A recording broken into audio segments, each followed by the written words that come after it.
ক্ষমাও চেতে হবে, ক্ষমাটা চেতে হবে, খুব ভালোভাবে ক্ষমা চেতে হবে।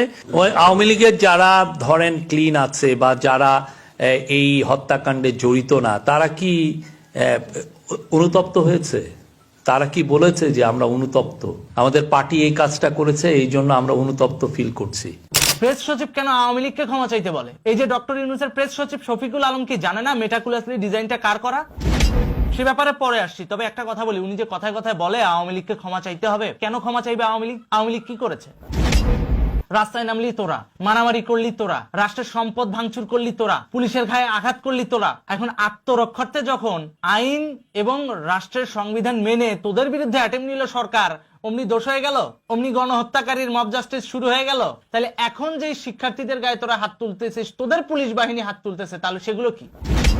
পরিস্থিতি তো চেঞ্জ এখনো হয় নাই। তাহলে এখন বাণিজ্য মেলায় যখন জনতার উপর পুলিশ হামলা করে, তাহলে সেগুলো কি?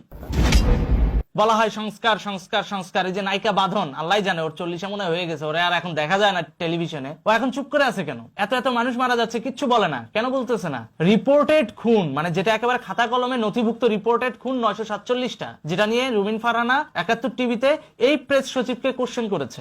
947 জন একেবারে রিপোর্টেড খুন গত 4 মাসে। আমি একটু বলি, গত 4 মাসে 967 জন খুন। আমি এটা বলি, একটু ধৈর্য ধরেন, আপনি দেখেন 4 মাসে 174টা সাম্প্রদায়িক সহিংসতা, 23 জনের মৃত্যু, 80টি মাজার ভাঙা হয়েছে গত 4 মাসে। নারীদের ফুটবলের দুটো ঘটনা যদি আমি সরিয়েও রাখি, মেহজাবিনের উপরে যেই ঘটনা ঘটেছে, পরিমণির সাথে যেই ঘটনা ঘটেছে, অপবিশ্বাসের সাথে যেই ঘটনা ঘটেছে, এই ঘটনাগুলো একটা পারসেপশন তৈরি করে যে এই সরকারটি মৌলবাদকে প্রমোট যদি নাও করে থাকে, মৌলবাদকে এক ধরনের আশ্রয় প্রশ্রয় দিচ্ছে। কই আছে কোনো জবাবদিহিতা? এ কেমন সংস্কার যে 947 জন লোক বিগত 6 মাসে অফিসিয়ালি মারা গেল একেবারে কাগজে কলমে নথিভুক্ত হয়ে, আর যেগুলো কাগজে কলমের বাইরে নথিভুক্ত হয় নাই সেগুলার অবস্থা কি চিন্তা করেন? তাহলে ওগুলা যদি কাউন্টিং এ ধরি, তাহলে তো 1500-2000 লোক মারা গেছে খোদ এই ইউনূস সরকারের শাসনামলে। তাহলে ইউনূস সরকার কেন গণহত্যাকারী হবে না? প্রেস সচিব শফিকুল আলম আজ পর্যন্ত প্রধান উপদেষ্টার ব্যর্থতা নিয়ে জনগণের সামনে জবাবদিহিতা করেছে? করে নাই। আজ পর্যন্ত ইউনূস সরকার কি এই ব্যর্থতার দায়ে জনগণের কাছে ক্ষমা চাইছে? তাহলে আওয়ামী লীগের সভানেত্রী শেখ হাসিনা সহ আওয়ামী লীগের সিনিয়র নেতারা কেন ক্ষমা চাইবে? ও পুলিশ গুলি করছে এই অজুহাত দিবা? 7.62 গুলি তো বাংলাদেশের সরকারের পারচেজ করা গুলি না, এটা আসলো কোথা থেকে? তোমাদেরই মেটাকুলাস ডিজাইন করা প্ল্যানের অংশ, তোমরা নিজেরাই স্বীকার করেছো। তাহলে তোমাদের গণহত্যার দায় তোমাদেরই নিতে হবে। এখানে আওয়ামী লীগ কিংবা শেখ হাসিনা দায়ী নয়, কারণ তোমরা রাষ্ট্রের ভিতরে থেকে রাষ্ট্রের বিরুদ্ধে গোপনে ষড়যন্ত্র করেছো। এর দায়ভার সম্পূর্ণ তোমাদের। এনএসআই ডিজিএফআই এরও দায়ী আছে, কারণ তারা ষড়যন্ত্র বাস্তবায়নের আগে এটা আইডেন্টিফাই করতে ব্যর্থ হয়েছেন।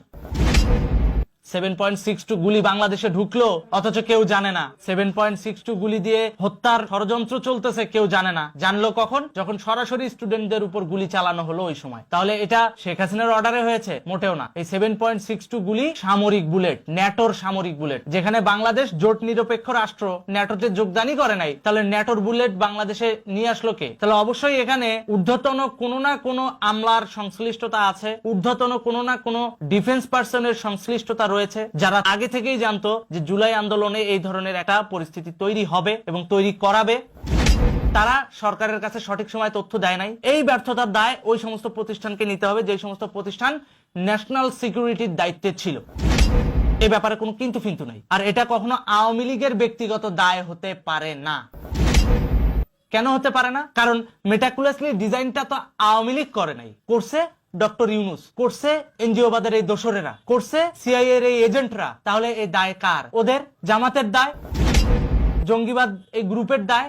হিজবুত তাহরির দায়, যারা কিনা পরবর্তীতে ক্ষমতায় আসীন হয়ে এই সেম কর্মকাণ্ডগুলোই বাস্তবায়ন করেছে অফিসিয়ালি।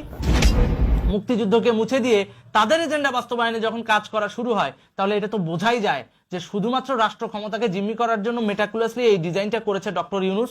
তাহলে ক্ষমা চাইলে ডক্টর ইউনূস চাইবে। এই যে ডক্টর ইউনূসের প্রেস সচিব শফিকুল আলম কি জানে না মেটাকুলাসলি ডিজাইনটা কার করা? নিজেদের ব্যর্থতার দায় আগে স্বীকার করেন। শুধু শুধু আওয়ামী লীগ আর শেখ হাসিনার দোষ দিয়ে লাভ নেই। দোষ তো আপনাদের।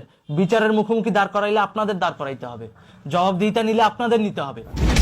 বৈষম্য বিরোধী ছাত্র আন্দোলন খুব মাথাচাড়া দিয়ে উঠেছিল, এখন কিন্তু জনগণের সাপোর্ট ওদের মাথায় নাই। বাইডেন প্রশাসনের টাকায় খুব লাফালাফি করেছিল জুলাই থেকে ডিসেম্বর পর্যন্ত হাসনাত সার্জিস সহ বৈষম্য বিরোধী ছাত্র আন্দোলন এবং গণ অধিকার পরিষদ সহ প্রো পাকিস্তানি অর্থাৎ পাকিস্তান আইডিওলজিতে বিশ্বাস করা কিছু রাজনৈতিক দল। এখন খেয়াল করে দেখেন এদের আশেপাশে মানুষজন নাই। কেন নাই? কারণ ওদের সহায়তা কমে গেছে, ফান্ডিং কমে গেছে, টাকা আসা কমে গেছে। বাহিরের যে দেশ থেকে টাকা নিয়ে তারা রাজনীতি করতো তারা আর এখন টাকা দিচ্ছে না, কারণ ওই দেশে সরকার চেঞ্জ হয়ে গেছে। এখন ট্রাম্প হচ্ছে ক্ষমতায়।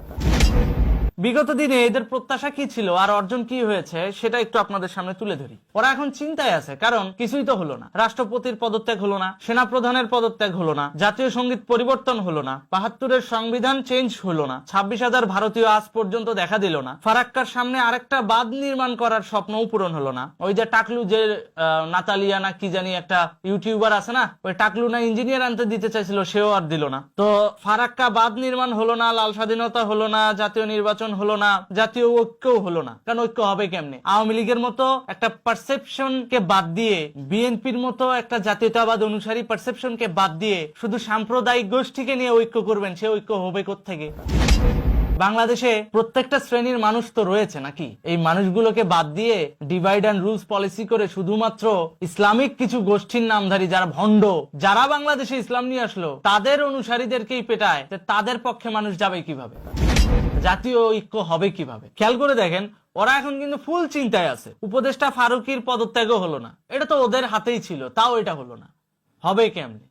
কারণ ওরা নিজেদেরকে যতটাই গণতান্ত্রিক গণতান্ত্রিক গণতান্ত্রিক বলে চিল্লাক না কেন, আসলে গণতন্ত্র কিংবা রাষ্ট্রের নিয়ন্ত্রণ কোনোটাই ওদের হাতে নাই। ওরা জাস্ট পুতুল, না চাইছে টাকা দিয়ে ওরা নাচছে। কিন্তু নাচতে নাচতে নিজেদের কিছু ব্যাড ইম্প্যাক্ট ওরা সমাজে এমন ভাবে দিছে, সেই ব্যাড ইম্প্যাক্টের কারণে ওদের উপর যে মানুষের ভরসা ছিল, আশা ছিল, সেই আশা ভরসা নাই। যেহেতু সেই আশা ভরসা নাই, সেহেতু এখন প্রধান উপদেষ্টার প্রেস সচিব শফিকুল আলমের যে প্রেস কনফারেন্স করে বকর বকর বকর বকর করা ছাড়া আর কিচ্ছু করার নাই। কেন কিচ্ছু করার নাই? কারণ উনি নিজেও একজন করাপ্টেড ব্যক্তি, সেটা পাবলিক বুঝে গেছে। আজকের ভিডিওটা প্রধান উপদেষ্টার সেই প্রেস সচিবকে নিয়েই। প্রেস সচিব শফিকুল আলম আজ পর্যন্ত প্রধান উপদেষ্টার ব্যর্থতা নিয়ে জনগণের সামনে জবাবদিহিতা করেছে? করে নাই। অথচ তারা নিজেদেরকে সাধু বলে ঠিকই জাহির করতেছে ৭১ টিভি টক শোতে। আজ পর্যন্ত কোন জিনিসের দাম কমছে বাড়া ছাড়া? ৬ মাস আগেও যে গ্যাস সিলিন্ডার ছিল ১২০০ টাকা, সেটা এখন ১৬০০ টাকা। ৬ মাস আগেও যে তেলের বোতল ছিল ৫ লিটারি সয়াবিন তেল, যেটা ছিল ৭৮০ টাকা, সেটা এখন ১০০০ টাকা। সামনে রমজান আসলে যে কি হবে আল্লাহই ভালো জানে। এই যখন দেশের অবস্থা, ঠিক এই মুহূর্তে যখন সাংবাদিকরা দেশের হাল হাকিকত এবং গণতান্ত্রিক পর্যায়ে জনপ্রতিনিধি নিয়ে আসার জন্য চাপ দিচ্ছে, ঠিক সেই সময় তারা একটা অজুহাত খুঁজে পাইছে। সেটা হচ্ছে কি? আওয়ামী লীগকে ক্ষমা চাইতে হবে, তা না হলে নির্বাচন দেবে না, বা নির্বাচনে আওয়ামী লীগকে আসতে দিবে না। এ বেটা, তোর ক্ষমার আশা বা তোর পারমিশনের আশায় আওয়ামী লীগ বৈশা নাই। আওয়ামী লীগ যে কি করবে সেটা তুই ভাইবাও কুল পাবি না। জাস্ট আওয়ামী লীগের একটাই সমস্যা, সেটা হচ্ছে দীর্ঘদিন তারা তৃণমূল থেকে বঞ্চিত ছিল, বাট ধীরে ধীরে এখন দেশের স্বার্থে তারা ঐক্যবদ্ধ হওয়া শুরু করেছে। আর তোদের যে সমস্ত দালাল আওয়ামী লীগের ভিতরে ছিল হাইব্রিড, সেগুলাকে আইডেন্টিফাই করে ছাঁটাই করতে তো একটু সময় লাগবেই। সেই সময়টাই নিচ্ছে আওয়ামী লীগ। আওয়ামী লীগ আবার উঠে দাঁড়াবে, সে ব্যাপারে পরে আসছি। তবে একটা কথা বলি, উনি যে কথায় কথায় বলে আওয়ামী লীগকে ক্ষমা চাইতে হবে, কেন ক্ষমা চাইবে আওয়ামী লীগ? আওয়ামী লীগ কি করেছে? রাস্তায় নামলি তোরা, মারামারি করলি তোরা, রাষ্ট্রের সম্পদ ভাঙচুর করলি তোরা, পুলিশের গায়ে আঘাত করলি তোরা। এখন আত্মরক্ষার্থে যখন আইন এবং রাষ্ট্রের সংবিধান মেনে তোদের বিরুদ্ধে অ্যাটেম্প নিল সরকার, অমনি দোষ হয়ে গেল, অমনি গণহত্যাকারীর মব জাস্টিস শুরু হয়ে গেল? এতই সহজ? তাহলে এখন যে শিক্ষার্থীদের গায়ে তোরা হাত তুলতেছিস, তোদের পুলিশ বাহিনী হাত তুলতেছে, তাহলে সেগুলো কি? পরিস্থিতি তো চেঞ্জ এখনো হয় নাই। তাহলে এখন বাণিজ্য মেলায় যখন জনতার উপর পুলিশ হামলা করে, তাহলে সেগুলো কি? তো পুলিশকে কি বলবে? পুলিশকে এখানে বলার কিছু নাই। পুলিশ হচ্ছে রাষ্ট্রের প্রতি আনুগত্য থেকে সিচুয়েশন নিজেদের ট্যাকেলে নিয়ে আসতে এবং শৃঙ্খলা বজায় রাখতে যা যা করা দরকার সেটাই পুলিশ করবে, সে যে সরকারি ক্ষমতায় থাকুক। পুলিশের এখানে দোষ দিয়ে লাভ নাই। দোষ এখানে উপর মহলের লোকজনের যদি অভিজ্ঞতা না থাকে, উপর মহলের লোকজনের যদি জনগণের প্রতি লয়াল না থাকে, উপর মহলের লোকজন যদি খাই খাই স্বভাবের হয়, তাহলে দেশের তো এরকম পরিস্থিতি হবেই। পুলিশ বাহিনীর একা দোষ দিয়ে তো লাভ নাই। রাষ্ট্রের অর্গান কিন্তু আরো কয়েকটা আছে, সেই অর্গানগুলোকেও ঠিক করা হোক। নিজেদের ব্যর্থতার দায় আগে স্বীকার করেন। শুধু শুধু আওয়ামী লীগ আর শেখ হাসিনার দোষ দিয়ে লাভ নেই। দোষ তো আপনাদের। বিচারের মুখোমুখি দাঁড় করাইলে আপনাদের দাঁড় করাইতে হবে, জবাবদিহিতা নিলে আপনাদের নিতে হবে, ক্ষমা চাইলে আপনারা চাইবেন। তারপর ক্ষমা করব কিনা এটা মুক্তিযুদ্ধের চেতনা ডিসাইড করবে, যে আপনাদের মতো দেশদ্রোহীদেরকে ক্ষমা করা যায়